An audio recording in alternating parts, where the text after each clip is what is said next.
Te voy a dar 3 recursos por si te quedas en blanco en una charla, una presentación, un monólogo, lo que sea, que sepas por dónde salir. El primero de ellos. ¿Qué Esclavo, ocurre, señor? esclavo, ¿eres gilipollas?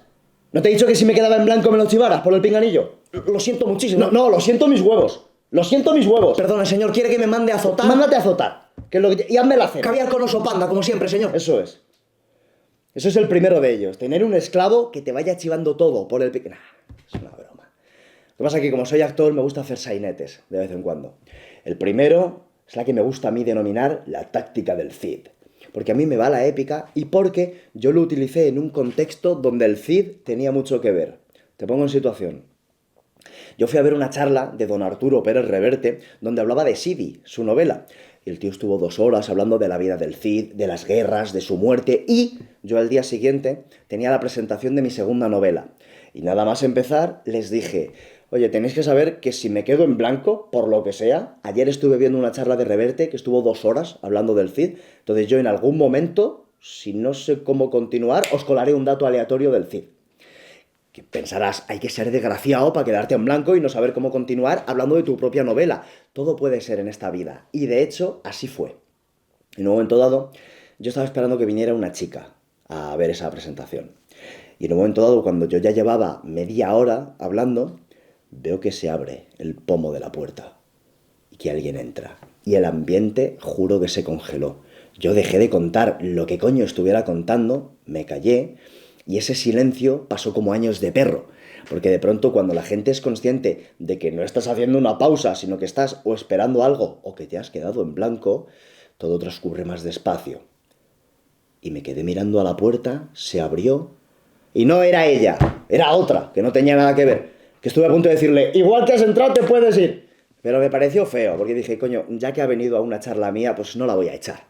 Total, que la chica se sentó, pero yo me quedé totalmente en blanco. Perdí el hilo, porque mi foco de pronto se fue. Y ya no estaba en el texto que yo estaba contando, sino en ver si esa chica era la que yo esperaba.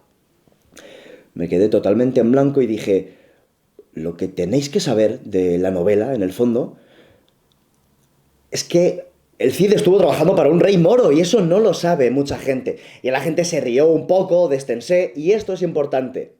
Porque para usar esta táctica, con lo que sea, no hace falta que sea sobre el Cid, aunque puedes usar este truco en concreto, puede ser sobre algo que hayas visto tú el día anterior.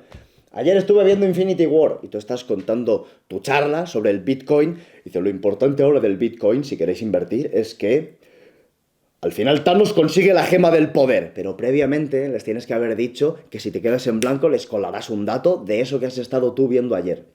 Y de verdad que esto destensa mucho, porque genera este ambiente de que estás en un bar con amigos, que estás relajado y el resto también se relajan, porque las emociones del tío que está en el escenario se contagian a los demás. Tienes que estar cómodo utilizando el sentido del humor. Esa es la táctica del Cid. La segunda táctica, a mí me gusta denominarla tener reservas en el sótano. Es decir, tienes que tener, en mi caso, historias que puedas hilar con lo que sea que vaya a la charla.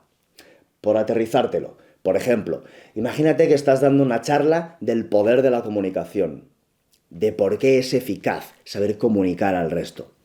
A mí hay una historia que me viene especialmente bien y que puedo hilar con lo que sea. Y tú tienes que tener historias de tu bagaje personal para soltarla cuando te quedes en blanco.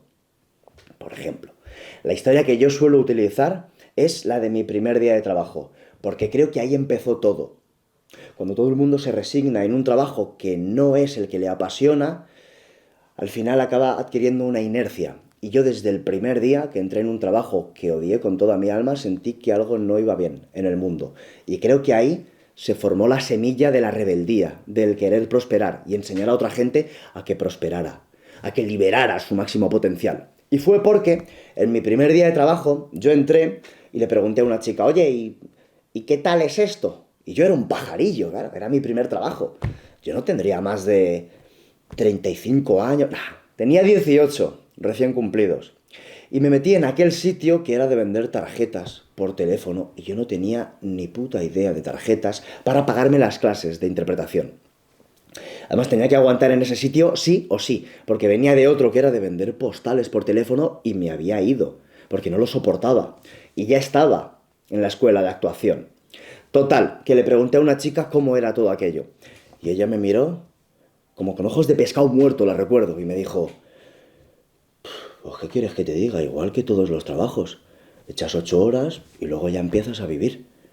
Y a mí me pareció desolador. Yo pensé que lo de oler a cadáver la mayor parte de mi día a mí no me interesaba. Quería ser libre, no me apetecía que mi tiempo le perteneciera a otro. Y más aún para sentirme muerto. Esta historia, que aparentemente puede no tener que ver con nada, me sirve en todos los contextos para decir, y por eso me dedico a lo que me dedico, y por eso es tan importante que sepas comunicar el talento que tienes, porque sin saber comunicar jamás vas a llegar a ese lugar al que podrías haber llegado. Ten tus recursos, ten tus reservas en el sótano, ten alguna historia que te sirva para lo que quieras transmitir. Y para eso es importante que sepas qué quieres transmitir con cada historia. Si te sirve, aunque yo soy un poco caótico, ordénalas. Ten una carpeta con historias en Word y que cada una tenga la historia, los personajes y qué quieres transmitir. Si eres entrenador personal, por ejemplo, ten una historia contando que un familiar tuyo no se cuidó y que después de años con una vida sedentaria, fumando, comiendo fatal, acabó con una enfermedad muy jodida. Usa esto si es verdad, si no es verdad, se suele notar un poco, en general. Reservas en el sótano. La tercera técnica, interactúa con la gente, sea el momento que sea, porque a nadie le gusta volver al colegio. Entonces, si te has quedado en blanco, es un buen momento, sea el momento que sea, para decir, oye, ¿tenéis alguna pregunta? Que estoy aquí contándoos una chapa infinita y no sé si tenéis algo que saber o que preguntar. Da igual, aunque sea el principio de la charla, da lo mismo. Oye, que normalmente esto se suele hacer al final, pero ¿queréis comentarme algo? ¿Queréis que hable de algo? Si me queréis comentar algo, hombre, si es algo que yo ya tengo previsto, pues luego lo hablaremos, pero oye, me interesa saber qué tenéis que decir, en el momento que sea. Da igual, o ¿a alguien le ha pasado algo parecido? ¿Lo queréis compartir? Lo que sea. O si estás en una exposición donde puedes, que molaría, hacer ejercicios prácticos, hazlo. Sal de ese bucle en el que estás pensando en otra cosa que no es el texto y haz que la gente interactúe, porque eso hará la charla mucho más dinámica. Esa es la tercera táctica, la de que el público interactúe y se relaje un poco y no vuelvan al instituto. Y te voy a dar un bonus track, que ya no es algo novedoso, porque lo hago en todos los vídeos, pero me gusta dar como esa sorpresita de ¡ay! Me había dicho 3 y me ha metido 4, ¡cómo mola! La cuarta táctica, tienes que tener el texto súper machacado y súper hermético. Y para eso puedes utilizar una regla mnemotécnica que a mí me sirve mucho. Ya era una charla, que no te desgranaré ahora, la primera mitad, como la primera media hora, me la estructuré con las palabras Batman, esqueleto, bizca, secta, libertad, gimnasio, Marconi, y te juro que el ir pensando, ahora viene el esqueleto, ahora viene Marconi. Marconi, por cierto, era un putero de mi gimnasio, que me servía para pensar que ese tío me dijo que hay que tragar, que así es la vida, que nos ha tocado ser pobres, y yo me rebelé y le dije, ¡no! ¡No puede ser! El momento de clímax, donde yo empecé a hacer otra cosa y me creé mi primera web. Pues esa serie de palabras me servían para hilar con diferentes historias, que atendían a un propósito. Cada historia era, primero, la desolación. Batman.